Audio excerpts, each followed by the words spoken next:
ආයිබෝවන් තෙරුවන් සරණයි. ඉතින් ගම්බාර භද්‍රකාලී දේවාලයේ YouTube channel එකට එකතු වෙන ඔයා හැමදිනාටම පළවෙනියෙන් මතක් කරනවා. ඔයාලා ඉතින් තාමත් අපේ YouTube channel එක subscribe කරලා නැත්නම් පළවෙනියෙන් අපේ YouTube channel එක subscribe button එක press කරලා bell button එකත් press කරලා පළවෙනියෙන් අපේ මේ වගේ අලුත් videos දාපු ගමන්ම ඔයාලට බලන්න අපිව subscribe කරවලා තියාගන්න. ඒ වගේම අද දවසේදී මම විශේෂයෙන් මේ වීඩියෝ එක ගෙනාවේ ගම්බාර කැබලෑ සිද්ධසෝනියන් දේවතාවුන් වහන්සේගේ ප්‍රධාන දේවස්ථානය වන කුරුණෑගල දිස්ත්‍රික්කයේ කුලියාපිටිය ප්‍රාදේශීය ලේකම් කොට්ටාසයේ හෙට්ටිපොළ පාර ඇඹව කැබලෑ මුල්සෝනියන් දේවස්ථානය පිළිබඳව විස්තරයක්. ඉතිං ඓතිහාසික කබලෑව ශ්‍රී සුධර්මාරාම රාජමහා විහාරස්ථානයේ පිහිටා තිබෙන ගම්බාර සිද්ධසෝනියන් දේවතාවුන් වහන්සේගේ ප්‍රධාන මුල් දේවාලය තමයි මේ බව කැබලෑ සිද්ධසෝනියන් දේවාලය කියන්නේ. ඉතිං සුධර්මාරාම විහාරස්ථානයේ පළවෙනියෙන්ම ඔබට පෙන්නන මේ වීඩියෝ එකේ ඔයාලට පේනවා ඇති මම ඔයාලට පොඩි සඳහනක් කරනවා. ඉතින් කුලියාපිටිය නගරයට පළවෙනියෙන් ආව කෙනෙක්ට මේ කැබලෑ සිද්ධසෝනියන් දේවාලයට යන නිවැරදිම මාර්ගය තමයි කුලියාපිටිය නගරයේ සිට හෙට්ටිපොළ පාර. හෙට්ටිපොළ පාරෙන් කිලෝමීටර් 2ක් පමණ ඉදිරියට ගියාම ඒ තුම්මන් හන්දිය අසල ඇඹව ශ්‍රී සුධර්මාරාම විහාරස්ථානය කබලෑව මුල්සෝනියම් දේවාලය කියලා දැන්වීම් පුවරුවක් ප්‍රදර්ශනය කරලා තියෙනවා. මේ දැන්වීම් පුවරුවත් එක්කම එතන ගම්බාර සිද්ධසෝනියන් දේවතාවුන් වහන්සේගේ කුඩා පිත්තල පිළිරුවක් තැන්පත් කරලා උන්වහන්සේ වෙනුවෙන් පඳුරු දැමීමට තැනක් සූදානම් කරලා තියෙනවා. ඉතින් එතන ඉඳලා මීටර 800ක් ඇතුළෙන් තමයි මේ පුරාණ පින්බිම පිහිටලා තියෙන්නේ. ඉතින් ගම්බාර සිද්ධසෝනියන් දේවතාවුන් වහන්සේ මෙරට දෙවි කෙනෙක් නොවන අතර උන්වහන්සේ මෙරටට පැමිණිය විශේෂ කතා පුවතක් විශේෂ උන්වහන්සේගේ චරිතාපදානයක් තිබෙනවා. ඉතින් උන්වහන්සේ මේ කැබලෑව කියන ග්‍රාමයට එන්නට පෙර ආතුව ඉන්දියාවේ වඩිග රට වඩිග රජුරවන්ට දාව යෞදගිරි බිසෝන් වහන්සේගේ කුසෙන් ඉපදුනා කියනවා. ඒ වගේම රජකම ලබා ගැනීම සඳහා තමන්ගේ පියා ඝාතනය කරලා තියෙනවා. ඊට පස්සේ දුෂ්ට කුරිරු පාලනයක් මේ ඔඩ්ඩිස කුමාරයා අරගෙන ගිහින් තියෙනවා. ඉතින් ඒ කුරිරු පාලනය ඉවසා දරාගත නොහැකිව රටවැසියන් මේ කුමාරයාව ඝාතනය කරනවා. ඉතින් ඝාතනය කරාට පස්සේ මේ කුමාරයා මරණයෙන් මතුව දරුණු යක්ෂයෙක් වෙලා ඉපදිලා ඉතින් යන්ත්‍ර ලක්ෂයක් ලියන ලද මන්ත්‍ර ලක්ෂයක් ලියන ලද තඹ පොතක අල්ලලා හිර කරනවා. ඉතින් මේ යක්ෂයව හිර කරලා මේ යක්ෂයා මේ පොතෙන් නිදහස් වීම සඳහා නොයෙකුත් කූට උපක්‍රම යොදාගෙන තමන්ගෙන් ඒ පොතෙන් තමන්ව නිදහස් කරලා දෙන්න කියලා ඒ පොත ගාවට ඇවිල්ලා ඉල්ලන ඕනෑම ප්‍රාර්ථනාවක් ඒ කාලෙදී ඒ ඉල්ලන ඕන කෙනෙකුට ලබා දීලා තියෙනවා.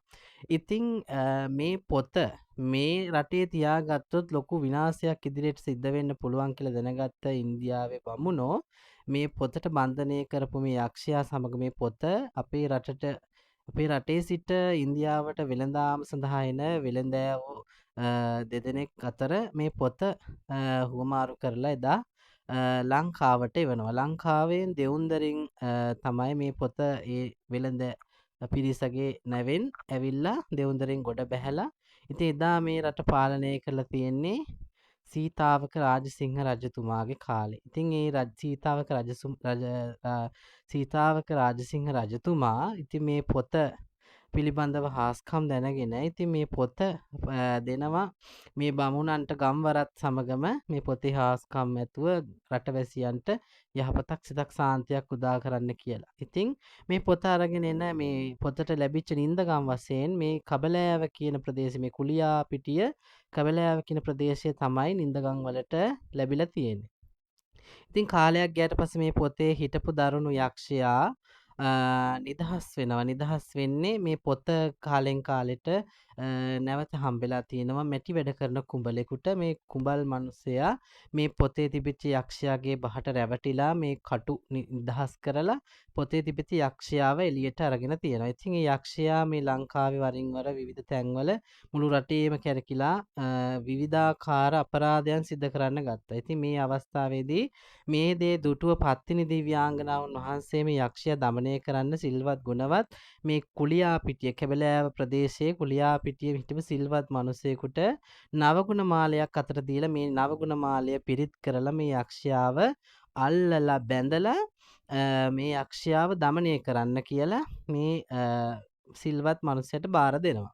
ඉතින් මේ මිනිසයා දින 7ක් ලුණු නැති කිරිබත් වළඳලා ඉතින් මේ නවගුණ මාලය පිරිත් කරලා මේ යක්ෂයාව අල්ලා ගන්නට කඹ දාලා බන්ධනය කරලා මේ යක්ෂයා වැඩියෙන්ම වාසය කරන තැන කොහෙද කියලා සොයලා බලලා මේ යක්ෂයා එන තැන පත්තිනි දිව්‍යාංගනාවන් වහන්සේ දා මේ සිල්වත් ගුණවත් උපාසක මහත්තයාට කියලා තියෙනවා. ඉතින් ඒ කියපු තැන තමයි මේ යක්ෂයා ඉඳලා තියෙන ස්ථාන භූමිය තමයි දැන් මේ වර්තමානයේ ඇඹව කැබලෑ සිද්ධ සූනියන් දේවස්ථානය කියන්නේ. ඉතින් මේ පුරාණම බෝධින් වහන්සේ වැඩ ඉන්න ඒ වගේම මේ ගල්තලාව පිහිටි පින්බිමේ යම් කිසි විදියකට කියනවා යන්ත්‍ර ලක්ෂයක් මන්ත්‍ර ලක්ෂයක් රාජෝඩ්ඩිසය පොත්ගුල් 4 නිදහන් 4 වීදුරු පාත්‍රාව ඇද්දත් කුට්ටම රන් පන් හිඳක් මේ නිදහනය තුල සැඟවී තිබෙනවා කියලා. ඉතින් මේ නිදහානයට ලොබසිට බැඳිලා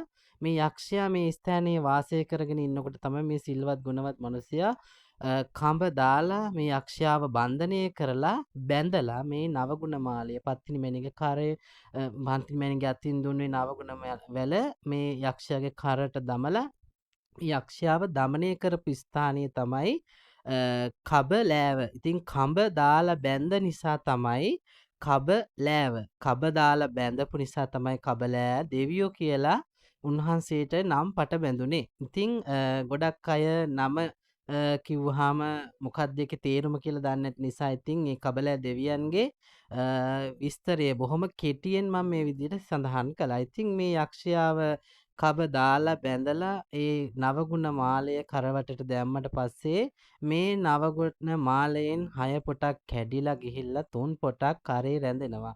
ඒ 3 පොටක් කරේ රැඳුණු ආනුභාවයෙන් උන්වහන්සේව දමනය වෙලා මේ යක්ෂයා දමනය වෙලා එදා ඉඳලා පත්තිනි දිව්‍යාංගනාවන් වහන්සේගේ අනවරම් බලවරම් පරිදි සෑම ගමක් පාසාම ගිහිල්ලා ලෝක සත්‍යයගේ වැඩ බලමින් පිනට පිහිට වෙමින් මේ බුද්ධ ශාසනය පස්වාන් දහසක් කාලයක් පවතිනවා. ඒ බුද්ධ ශාසනය පස්වාන් දහසක් කාලයක් ආරක්ෂා කරගෙන කබලෑව මේ හිමි දේවමාලිගා උන්වහන්සේව කඹ දාලා බැඳලා බන්ධනය කරලා නවගුණ මාලය කරට දමපු ස්ථානය ජීවමානව වැඩ ඉඳගෙන ලෝක සත්‍යට යහපත කරන්න කියලා පොරොන්දු කරගෙන සිද්ධ පත්තිනි දිව්‍යාංගනාවන් වහන්සේගේ අතේ තිබෙන ඒ රන් සලඹ මුර කරන්න උන්වහන්සේගේ දේවාභරණ මුර කරන්න අවසර දුන්නා කියනවා.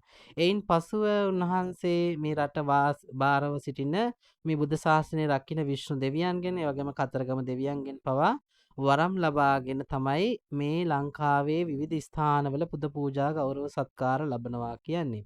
ඉතින් උන්වහන්සේ ජීවමානවම බැල්ම හෙළමින් ඇල්ම හෙළමින් අදත් වැඩ ඉන්න උතුම් පින්බීම තමයි මේ ඇඹව කැබලෑ සිද්ධ සෝනියන් දේවස්ථානය කියන්නේ. ඉතින් දහසක් ජනී ජනයාගේ දුක් ගින්දර නිවෙන. ඒ වගේම ගම්බාර කැබලෑ සිද්ධ සෝනියන් දෙවියන්ගේ මුල් ස්ථානීය වෙන මේ ස්ථානය ජීවිතේ එක් වතාවක් හරි ඔයාලත් වැඳ පුදාගත යුතුම මහත් වූ මහා බල සම්පන්න ඇති ස්ථානයක්. ඉතින් ඒ වගේම තමයි ඕනෑම වරම්මාලාවක් තියෙන දරුවෙක් මේ ගම්බාර කැබලෑ සිදසූනියන් දේවස්ථානයේ වැඳ පුදාගත යුතුමයි. ඉතින් නොදන්න කෙනෙකුට මේ වීඩියෝ එක ගොඩාක් වැදගත් වෙයි. යන්න එන්න ඒ පාර විස්තර ඒ වගේම ඒ යන විදිහ ඒ වන්දනාමාන කරන්න ඕන පිළිවෙත් පිළිබඳව මම වෙනත් වීඩියෝ එකකින් පසුවට සඳහන් කරන්නම්. ඉතින් මේ තියෙන්නේ ගම්බාර සිදසූනියන් දේවතන් වහන්සේගේ කැබලෑ මුල් දේවස්ථානයේ යම් කිසි විදියකින් ඔයාලට පෙන්වන්න ඕන නිසා මම මේ ස්ථාන භාර ප්‍රධාන කපු මහත්මයා ඇතුළේ දායක මණ්ඩලයෙන් අවසරයක් ඇතිව ඉතින් ඔයාලට මේ ස්ථානය පිළිබඳව වීඩියෝ ගත කරලා මේ විදිහට සමාජ මාධ්‍යයට මුදා හැරීමක් සිද්ධ කරේ. ඉතින් ගම්බාර සිद्धසෝනියන් දේවතාවුන් වහන්සේ පිළිබඳව මිනුවන්ගොඩ ගලේ දේවාල පින්බිම වර්තමාන ජනතාව ගොඩාක් මහත් ගරුසරුව වන්දනාමාන කරන පුදබිමක්. නමුත් ගම්බාර සිද්ධසෝනියන් දේවතාවුන් වහන්සේගේ මුල් ස්ථානය පිළිබඳව කිසිදු කෙනෙකුට යම් කිසි දැනුමක් ලබා ගන්නට එවැගේම මේ පින්බිමේ තියෙන හාස්කම් පිළිබඳව යම් කිසි විදියකට අවබෝධයක් ලැබෙන්නට මේ පින්බිම වැඳ පුදාගෙන එයින් ලබන පිහිට එයින් ලබන ආශිර්වාදය තව තවත් වැඩි වර්ධනය කරගන්නට තමයි ඉතින් මේ වීඩියෝ එක මේ විදිහට දාන්න මූලික පරමාර්ථය වුණේ. ඉතින් ප්‍රධාන වශයෙන් කියන්න අවශ්‍යයි මේ දේවස්ථානයේ පුද පූජා කටයුතු සිද්ධ කෙරෙන්නේ සෑම සෙනසුරාදා දිනයකම සහ බදාදා දිනයකම විශේෂ වෙනවා. ඒ වගේම තමයි සඳුදා දිනය, ඒ වගේම ඉරිදා දිනය, ඒ වගේම වෙනත් සිකුරාදා අඟහරුවාදා දිනවලත් ඒකේ පුද පූජා කටයුතු සිද්ධ කරනවා. ඒ වගේම විශේෂයෙන් මතක තියාගන්න ඕනේ. ඉතින් මේ සෙනසුරාදා සහ බදාදා කෙමවර දිනවල දේවස්ථානයේ විශේෂ තේවා කටයුතු සිද්ධ කරනවා. උදෑසන ඉඳලා සවස් භාගය වෙනකම් විශේෂ තේවා කටයුතු සිද්ධ කරනවා. ඒ අතර උන්වහන්සේ වෙනුවෙන් කඩවරකුටු පූජාව සිද්ධ කරනවා සවස් භාගයේදී. ඉතින් කඩවරකුටු පූජාවන් සිද්ධ කරෙන්නේත් හැම සෙනසුරාදා බදාදා දවසකදීම සිද්ධ කරනවා. නමුත් යම්කිසි විදියකින් ඒ දේවාල සීමාව අතරතුරේදී යම්කිසි කෙනෙකුගේ මළ ගෙදරක්, කොටහළු ගෙදරක් යම්කිසි විදියකට කිලිගයක් සිද්ධ වුණොත් ඒ කඩවරකුටු පූජාවන් ඒ දවස්වල සිද්ධ කරන්නේ නැහැ. ඒ වගේම තමයි දේවාලේ ප්‍රධාන දොරටුව ඒ දිනට වසා දැමෙනවා. ඒ වෙනුවෙන් ඉදිරිපස දොරටුව අභියස ප්‍රධාන තිරය අසලදී මේ විදිහට එළියෙන් තමයි පුද පූජා කටයුතු සිදු කරන්නේ. ඉතින් ඇතැම් බැතිමතුන් ගොඩාක් දුර බැහැර ඉඳලා එනවා. ඒ ආවත් සමහරක් වෙලාවට දේවාල සීමාවේ යම්කිසි කිලිකුළු ගෙවල් සිද්ධ වුණාම මේ විදිහට දොරටුව අසල එළිය දොර ගාව තමයි පුද පූජා කටයුතු සිද්ධ කෙරෙන්නේ. එහෙනම් වීඩියෝ එක නරපපුව හැම දිනාටම තෙරුවන් සරණයි. උතුම් කබලෑ සිද්ධසූනියන් දෙවියන් පිහිටයි.